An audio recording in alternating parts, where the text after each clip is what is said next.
to attraction mastery. What the hell do I say next? It's good to see so many people who are motivated, excited, enthusiastic. Why are there so many fucking married people in a room? It doesn't matter whether you're married, single, looking, not looking. Attraction, or as I like to call it, the study of attractivity, is one of the most fundamental, most important influence tools we as human beings possess and are most vulnerable to. Next to authority, attractivity is the queen of the influence kingdom, okay? Kingdoms have literally been won and lost because of somebody perceiving somebody else as utterly desirable, okay?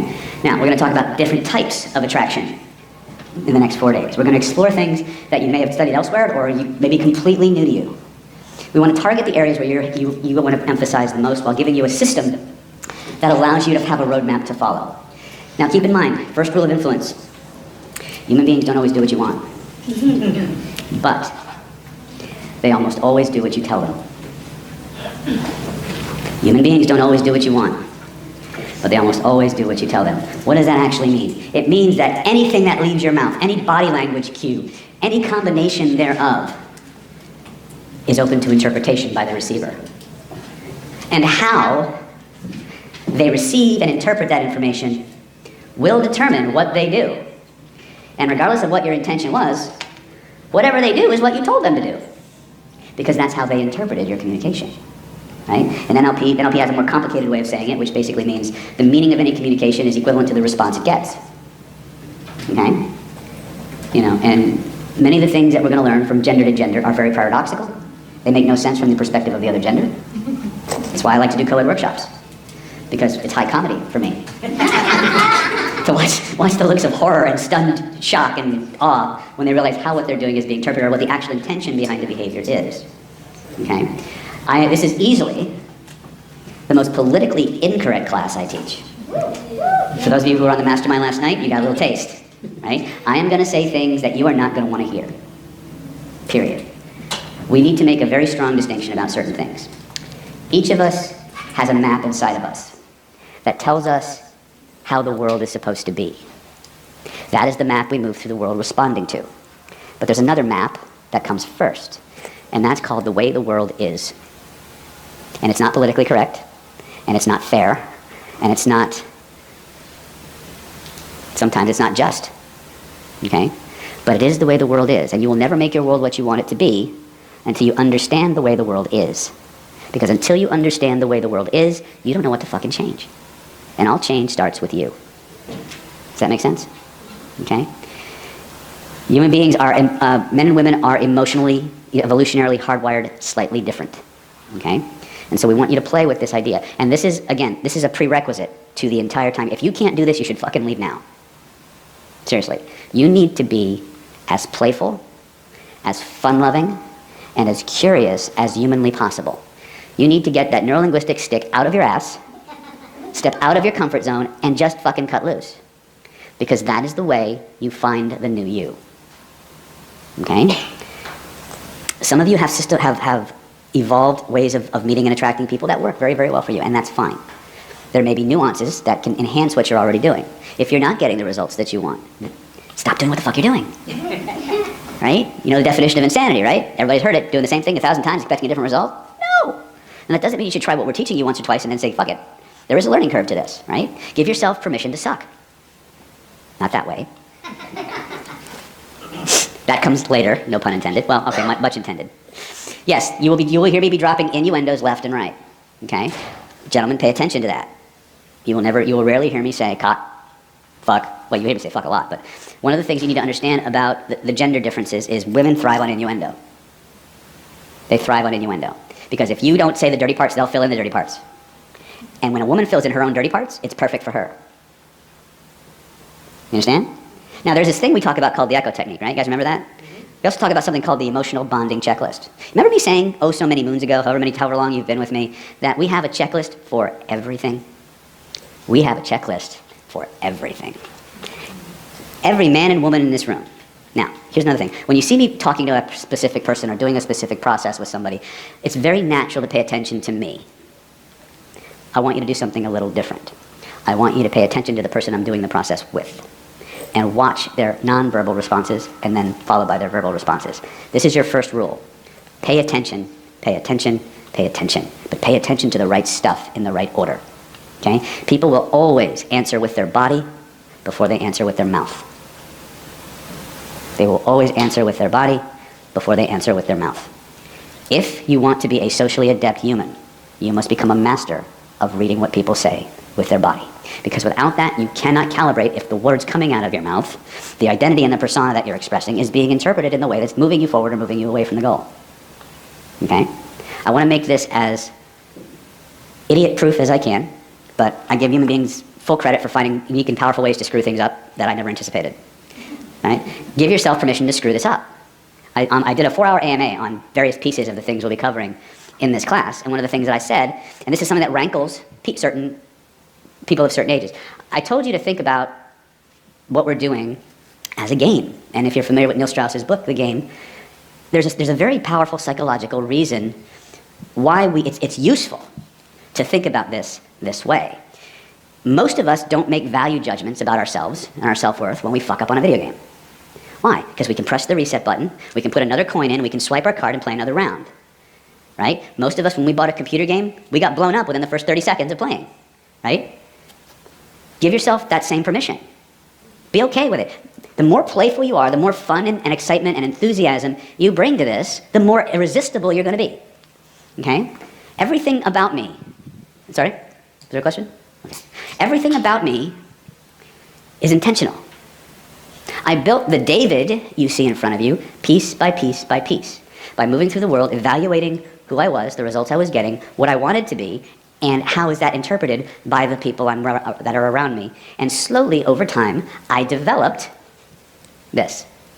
It did not happen overnight. Give yourselves the same permission. Now, it's going to be easier and faster for you, because I'm going to show you what you need to focus on, what you need to take care of, right? But if you're not having fun, if you're not being playful, if you're not giving yourself permission to fuck that up, you're not going to get out of the gate. It won't matter what you're wearing. It won't matter how cool a car you drive or how many cool stories you have to tell. People aren't going to give you the time of fucking day, because the minute you approach, you're going to suck the energy out of them. Okay? When we talk about, again, we're going to do the CPI model, but now the CPI model with modifications or additions and things geared specifically for the application of attractivity, generating, managing, and utilizing the powers of attraction. Remember this, David D'Angelo, the author of a very famous ebook. For those of you who don't know who David D'Angelo is, you've ever heard of a guy named Evan Pagan? Same guy. Same guy. His first product ever was called Double Your Dating. It was a smash bestseller. It was the only competition to speed seduction back in the early 90s. And then the entire community spawned from those two camps. David D'Angelo said, rather correctly, attraction is not a choice.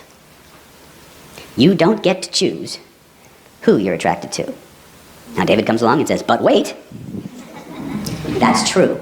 You know, they say the heart wants what the heart wants, or the groin wants what the groin wants, right? However, you do have tremendous choice about who you choose to attract.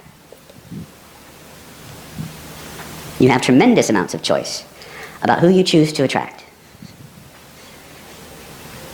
But in order to be attractive to that person, in that situation, in that environment, who do you need to be?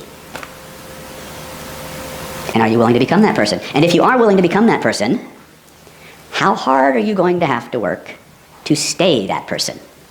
Right? From this moment on, nobody here is allowed to date anyone with potential. You're here because that shit didn't work. From now on, a couple of things. When you're out on a date and you decide to take it further or go into a relationship, you treat that, you look at that person and you put yourself in the future with the understanding that the person I'm engaging in this relationship with is never going to change. And if you're okay with that, move forward. If you find yourself going, well, with a little tweaks, a couple understandings, a little suggestions, no! It doesn't fucking work. I'll show you a sneaky way to make it work. Which actually comes from the medical community, believe it or not.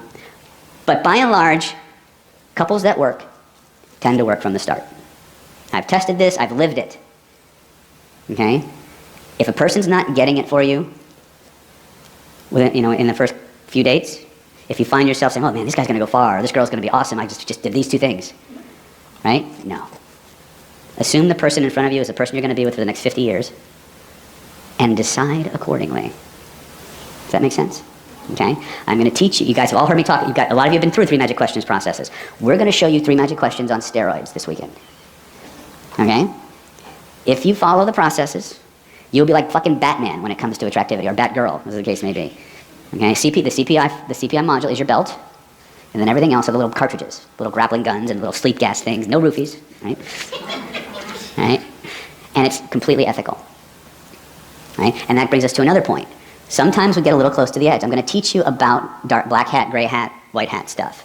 I'm not a persuasion cop, but you reap what you sow. Okay? So if you want to go out and just rack up one-night stands, ladies, I'm not going to judge you. Okay? But I want to teach you a process that does 2 things simultaneously. It allows you to stimulate and generate attraction while at the same time gathering powerful and comprehensive degrees of information that allow you to sort and categorize the people in front of you so that you don't waste your precious time and reproductive years or whatever it is chasing rainbows, right? Okay. That being said, this is, there are actually almost no new faces in here. So a lot of you have some degree of familiarity with some of the systems that I teach. And so, but I'm going to make the assumption that you know nothing. And so at the risk of maybe boring some of you who've been through this 50 times, right? 60, but who's counting? Apparently Seth is. Because that's what he does. He counts shit, right? He doesn't do much else but count shit. But that's probably why he's one of the richest people I know, too. So be that as it may. What was I going to say? We're going to assume, because this will eventually be a product, we probably won't, I'll be honest with you, we probably will not release this course under the title of Attraction Mastery. We will probably release it under something along the lines of Charisma and Social Dynamics, or Charisma and Social Influence, right? Because in our current hyperactive, radioactive cancel culture, anything that has to do with dating, seduction, sensuality is automatically flagged by ad platforms and things of that nature. And what we're teaching you is actually that, charisma and social influence. If you apply the systems that we're teaching you with the proper caveats, you will become the most charismatic person in the room when you choose to deploy the system. You will gain ridiculous amounts of social influence. Okay, I kind of let it slip on the AMA yesterday that, when I got married, I had all these skills that I would kind of had to take them off the market. So what did I do? I started seducing large groups of people. Which is why some of you might find yourself binging on Planet David from time to time, right? Why? Because the dating, mating, and relating archetype, man, woman, coming together to form a third being, is the archetype of all human interaction. Human beings come together to create something. Whether that product is a product that you can buy, or a relationship, or a person. It's the same archetype. And so anything that is applicable in this paradigm can be very readily transferred to any other paradigm. Sales and marketing works really well. In fact, a lot of the high-level marketers stole their shit from the seduction world, and vice versa. A lot of high-level seducers looked at what was working in the marketing space and mapped it across. Okay? Because human beings basically follow patterns and structures, and once you understand those patterns and those structures, regardless of whether you think they should be that way or not, we're going to keep coming back to that. I get that some of this shit should not be the way it is, but it is. So what are you going to do about it, right? But once you understand the core, the archetype of human social dynamics, now you can map that across to networking, therapy, client interventions, teaching, mentoring, consulting, okay? Large groups, small groups. It's the same stuff, mostly, with tweaks and modifications based on context and environment. Okay? So what I'd like to do is I'd like to start this off, even though I have systems that I want to teach and I want to go over, I want to start this off kind of like our masterminds. I want to know what you want to know about.